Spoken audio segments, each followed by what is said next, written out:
Bonjour à tous, pour la vidéo d'aujourd'hui, ce sera réaliser un ourlet sur un tissu stretch avec une aiguille double.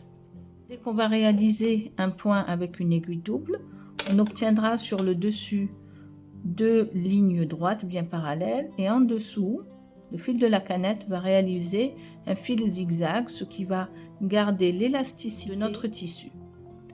Les aiguilles doubles ne sont pas toutes les mêmes en fait. Elles auront différentes épaisseurs et il y aura un espace différent entre chaque aiguille.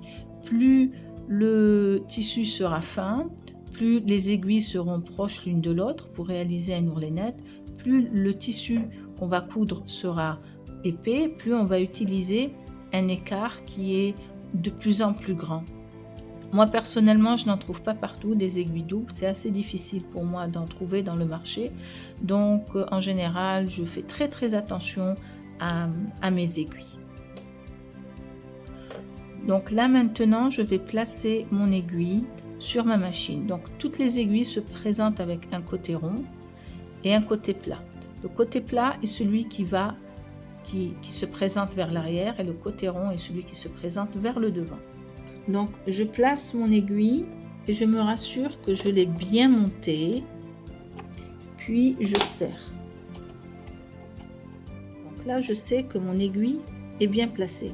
Maintenant on va passer à l'enfilage. Alors pour l'enfilage il faut être organisé et il faut surtout pas que les fils s'en mêlent, parce que si les fils s'en mêlent entre eux, le travail ne pourra pas être fait.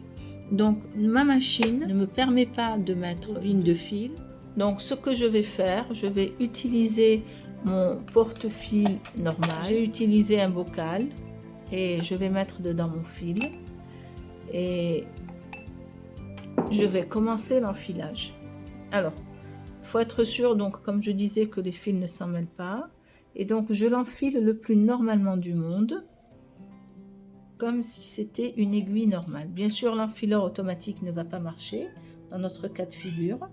Et donc, comme j'ai deux aiguilles, une à droite et une à gauche, donc je vais d'abord enfiler celle de gauche. Donc, je viens d'enfiler mon premier fil sur l'aiguille de gauche. Maintenant, je vais enfiler mon deuxième fil et je vais suivre le même chemin, exactement le même chemin, mais cette fois-ci, je vais enfiler l'aiguille qui se trouve à droite et là je devrais toujours être sûr que mes deux fils ne s'entremêlent pas. Je pense que c'est la chose la plus importante qu'il faut retenir. Voilà, j'ai enfilé mes deux fils, c'est bon, j'ai le fil de ma canette. Alors avant de commencer, je vais pas tout de suite attaquer mon tissu, je vais faire un test. Donc je vais prendre un bout de mon tissu normal, je vais imaginer que je vais faire un ourlet, je vais voir comment le tissu réagit. Alors pour faire un ourlet sur le tissu double, bien sûr on va travailler sur l'endroit pour obtenir les deux traits parallèles. Donc moi en fait il faut avoir des repères, donc bien sûr on va épingler plus tard, là on est juste en train de faire un test.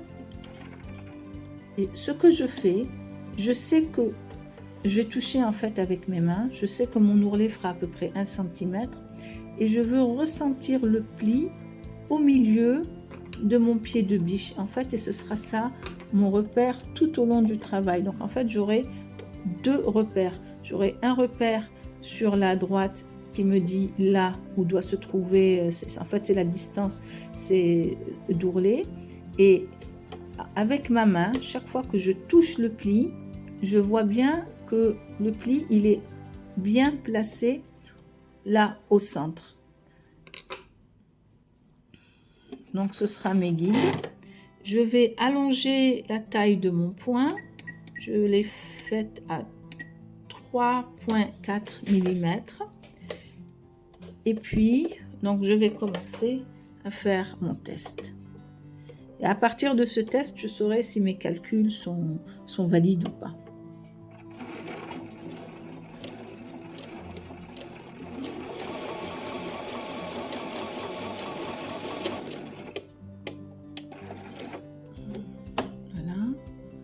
Donc, essayons de voir.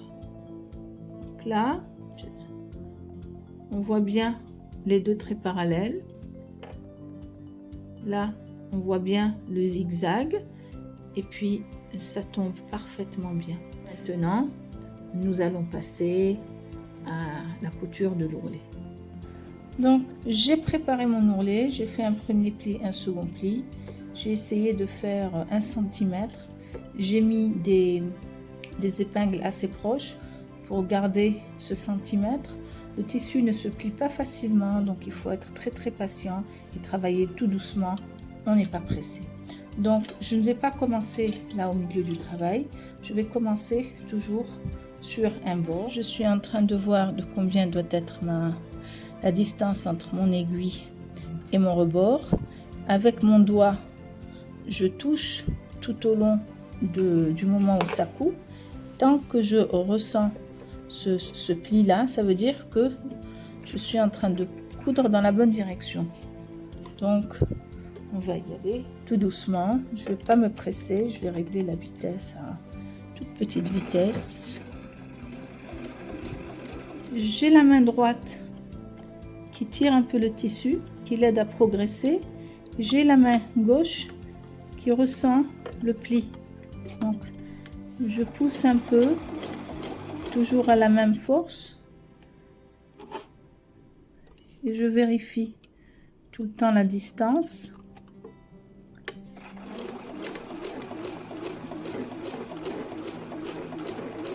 Donc là, j'arrive à un endroit délicat. Il faut y aller tout doucement. Et là encore, voilà.